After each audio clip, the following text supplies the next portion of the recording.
এখন সন্ধে এই 6:30টার মতো বাজে। তো সন্ধেবেলায় দেখো একটু চা নিয়ে বসেছি। তো এখন ছেলের টিউশন পড়ছে আর ছোটোটা ঘুমাচ্ছে।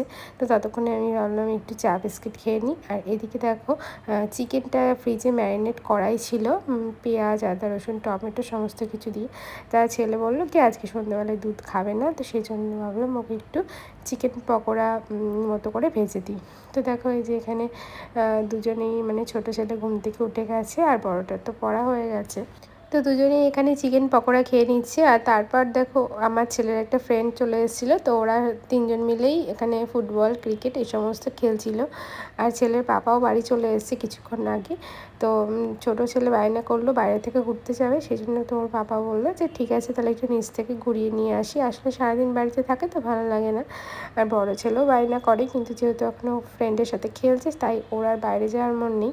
তো একাই ঘুরে আসলো। আর এদিকে আমি কিন্তু রান্না বসিয়ে দিয়েছি।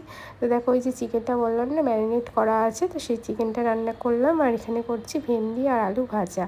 তো আজকে এতটাই গরম পড়ে গেছে, তো রান্না করে কাজ করতে দেখো ভীষণ গরম লাগছে। আর এদিকে ছেলের খিচুড়ি বানিয়ে নিয়েছি, তো ওকেও খাইয়ে নিলাম।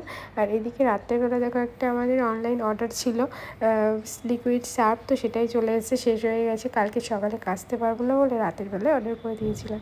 আর এখানে দেখো সবাই খাওয়া দাওয়া করে নিচ্ছে। আর এদিকে আমার ছোটো ছেলে, ওর তো খাওয়া হয়ে গেছে, কিন্তু ওর পাপা আর দাদার সাথে খেয়ে হাতটা একটু নোংরা হয়েছে, সেই জন্য দেখো হাতটা ধুতে একাই বেসিনে উঠে চলে এসেছে। তো যাই হোক ওইরকম দুষ্টুমি করতেই থাকে। আর এদিকে আমিও এই সময় খাওয়া দাওয়া করে নিলাম। আর তারপর দেখো সব থেকে বড়ো যে কাজটা রান্নাঘর পরিষ্কার করা রাতের বেলা। তো এখন রান্নাঘরটা ভালো করে পরিষ্কার করে যেগুলো বাসন আমার সকালে লাগবে সেগুলো মেজে নেব। তো আজকে এটুকুই তোমাদের সাথে শেয়ার করলাম। টাটা সবাইকে।